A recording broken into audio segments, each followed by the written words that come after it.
Welcome to the Module 1 Synopsis, Foundations of Psychiatric and Mental Health Nursing. Let's just take a quick look at the module objectives. I hope you guys all feel that the content presented helped you meet these objectives. I'd like you guys to answer a couple of reflection questions. Now that you've seen all of the content and took the module, how do you define mental health? How do you define mental illness? As we talked about in the beginning of the module, mental health is when an individual has knowledge of self, meets basic needs, assumes responsibility for their own behavior, participates in self-growth, and can integrate thoughts, feelings, and actions, and also resolve conflicts. Okay, so then what about mental illness? This is when an individual does not have a clear view of self, is unable to maintain satisfying relationships, and is unable to adapt to the environment. So when you're looking at mental health and mental illness and people that are at both ends of that continuum, think about these definitions and see if you can apply the different tenets of mental health and mental illness in the context of the symptoms that they are presenting. So we talked a lot about the mental health continuum in this module. Our mental health fluctuates over the course of our lifetime. On one end is wellness, and on the other end is illness or distress. So just make sure you understand the basic idea of where people are on that continuum and understand when it's appropriate to intervene using primary, secondary, or tertiary prevention strategies. Dysfunction, distress, impairment, and deviance. When we're assessing dysfunction and impairment, there are a couple of things that we want to take a look at. First of all, you need to understand what dysfunction is. That's disturbances in thinking, emotional regulation, or behavior that reflect significant dysfunction in underlying mental health processes. Distress is simply psychological or physical pain. Distress is suffering. If somebody is in distress, they are suffering in some way. Impairment is the limited ability to perform ADLs or engage in social events, work, or school. If somebody is impaired, when you think about how people use that in a sentence, then that makes sense. Somebody's driving drunk, impaired driving. So they have a limited ability to safely or effectively perform something. Deviance, this refers to behavior that violates social norms or cultural expectations or considerations. And we need to be careful when we talk about deviance, because deviance is in context. The context of the situation, the culture, the time period, the neighborhood, the community, that determines whether behavior is deviant or not. All right, so give me one example of dysfunction, distress, impairment, or deviance. Assessments. The World Health Organization Disability Assessment and the Global Assessment of Functioning. Differences. The HUDAS is an assessment instrument that provides a standardized method for measuring health and disability across cultures. It assesses functioning in 6 domains: cognition, mobility, self-care, getting along, life activities, and participation. It is actually a tool recommended in the DSM-5 to assess impairments. So, the Global Assessment of Functioning is not recommended for the DSM in the DSM-5 to assess impairment. However, it's historically used to rate the seriousness of mental illness and measure how symptoms affect the individual's day-to-day life on a scale of 0 to 100. It's an overall measurement about how clients are doing. So even though it's omitted from recommendations in DSM-5, it is really very often included in government agencies and insurance companies' documentation to assess client functioning. Okay, on to recovery. So mental illness is treatable. Research shows that people with mental illness can get better and many recover completely. The majority of individuals with mental illness continue to function in their daily life. So recovery really refers to a process of change through which an individual can improve their health and wellness. They can live a self-directed life, and they can strive to reach their full potential. So the dimensions that support a life in recovery are health, home, purpose, and community. I think that when you look at these definitions, it makes sense. Those things do support recovery, particularly community, when you're enjoying relationships and social networks that provide support, friendship, love, and hope. That, in addition to having a purpose and having a stable and safe place to live, and being able to overcome and manage your own disease while you live a physically and emotionally healthy life, I believe that any of us that look at those dimensions of recovery can understand why those need to be present in order for somebody to have good outcomes. Some early signs of mental health problems, and this is not an all-inclusive list. You can find the list in your text in subchapter 1.2. But some common things that you'll see are excessive worrying or fear, prolonged or strong irritability or anger, problems concentrating and learning, excessive sad or low feelings, extreme mood changes, avoidance of friends and activities, and confused thinking. So think about people in your lives or even patients you've taken care of that have exhibited these symptoms. And ask yourself, could there have been something done to intervene before the symptoms turned into full-blown illness or crisis? Not that you can necessarily prevent mental illness, but maybe you can intervene before it becomes more debilitating. All right, guys, time for another question. So, what's one specific behavior that falls under any of the early signs of mental problems or mental illness that we just talked about? Okay, so hopefully by now you guys understand what a big impact that cultural considerations has in mental health care, and also that you understand how you can apply that knowledge in taking care of your patients. So make sure that you understand the cultural stigma, its impact on describing symptoms, community support, and resources. Okay, everybody, now it's time to give me one example of a stigma perpetuated by culture or religion related to mental illness. So, causes of mental illness are very complex. It's been researched for years and years, decades and decades, and researchers and scientists can't really come up with a consensus for a root cause.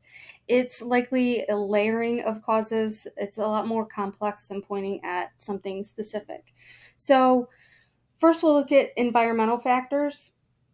Individuals are affected by broad social and cultural factors as well as by unique factors in their personal environments. So, social factors can be racism, discrimination, poverty, and violence, and those are referred to as social determinants of health. So, also, and we'll talk about this more in depth in later modules, is that more than 60% of adults have experienced an adverse childhood experience. So that's abuse, neglect, household challenges. An individual trauma from those events or series of events or circumstances that's experienced physically causes emotional harm and can have lasting effects on the individual's function, mental, physical, and social, emotional, and spiritual well-being overall. So that's what we're looking at when we're talking about environmental factors. So scientists believe that the brain can have an imbalance of neurotransmitters. That's when we start talking about these biological factors. So dopamine, acetylcholine, GABA, norepinephrine, glutamate, serotonin, all of those things can be imbalanced, resulting in changes in behavior, mood, and thought. So the cause of those actual fluctuations really aren't fully understood, like a lot that has to do with mental illness. But there's contributing factors in physical illness, hormonal changes, reactions to medication, substance misuse, diet, and stress. So then when we look under genetics, there does appear to be a hereditary pattern to some mental illnesses. For example, individuals with major depressive disorder often have parents or other close relatives with the same illness. However, if you look at something like major depression, you can see that as a genetic predisposition, but you can also see it as an adverse childhood event. So growing up with a parent or parents that is severely depressed can have an impact on the emotional development of the child. Guidelines for mental health care. So we want to promote dignity and respect. How do you do that?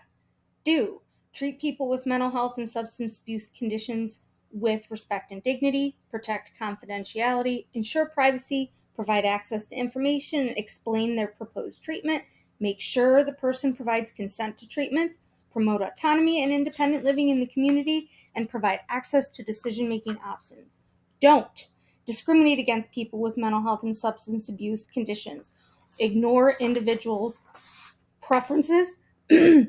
Don't make decisions on behalf of individuals, and do not use overly technical language when explaining proposed treatments. What about using effective communication? So, there are some subtopics under this that we'll just touch on.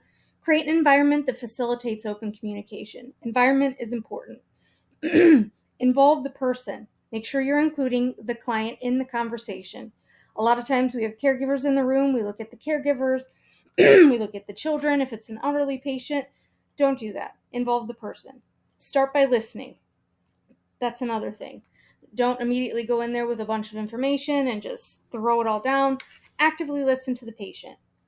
Be friendly, respectful, and non-judgmental. That is our job. Our job is not to judge. Our job is not to show them that we're having a bad day. We're there to be friendly, to respect them, and not to judge them.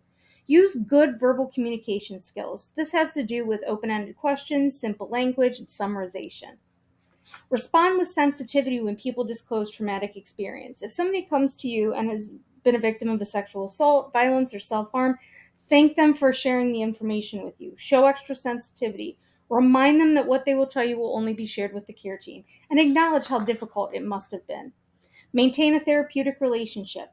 Therapeutic relationship in mental health care really is the crux of your entire care plan or your ability to care for the patient. Finally, conducting a comprehensive assessment. So clients undergo a comprehensive assessment related to their disorder, and this includes mental status exams, psychosocial assessments, physical, review laboratory charts and results. It's important that you are comprehensive in your assessment, because if you miss pieces that have to do with the patient, you're not looking at the whole person. If you don't have a picture of the whole person through those various lenses, you're not going to be able to come up with an effective care plan, interventions, and you're not going to meet your outcomes. We talked a lot about stigma in this module, and that's because it's so pervasive. It's also an abstract concept. It's not concrete. You can think something is stigmatizing. You can really know something is stigmatizing, but it's such a moving target. So this cluster of negative attitudes and belief that motivates the general public to fear, reject, avoid, and discriminate against people with mental health disorders. It happens in nursing as well. Recognize your own stigma. Make sure you've taken that CDC mental health quiz. Recognize words, phrases, attitudes, beliefs that could drive your stigma.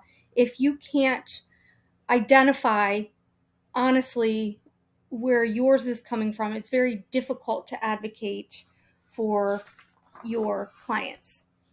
So when we're talking about boundaries, some main points to remember is it's the nurse's responsibility to delineate and maintain these boundaries.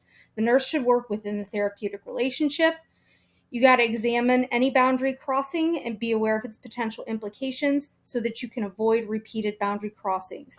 Variables such as the care setting, community influence, patient needs, and the nature of therapy affect the delineation of boundaries, particularly in the mental health care aspect of nursing. Patients are being very vulnerable with you. That lends itself to boundary crossing in the name of wanting to connect, relate, be empathetic. So just be careful and keep that in mind. Actions that overstep established boundaries to meet the needs of the nurse are a boundary violation. If you're doing something that meets your needs and not the patient's, you've crossed a boundary. Last but not least, avoid situations where you have a personal, professional, or business relationship with the patient. If you have more questions about these key tips or boundaries, you can visit the NCBSN website. The NCBSN is the National Council of State Boards of Nursing. It's a not-for-profit organization, and the purpose is to provide an organization through which boards of nursing can follow and find support in evidence-based practice, nursing standards, and other matters. Key aspects of client safety is performing that suicide risk assessment, assessing their care environment, coming up with a safety plan, making sure you document things as they happen or as close to as when they happen as possible. Documentation is everything. If you didn't document it, it wasn't done. And then discharge planning. The safety of the patient is out in the community in regards to their mental health care or any care really lies in that discharge planning. So don't overlook that step. As nurses, it's also part of our responsibility to maintain workplace safety for yourself and for others.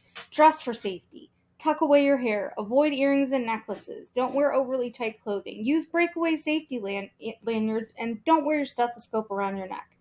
Be aware of your environment. Being aware is half the battle.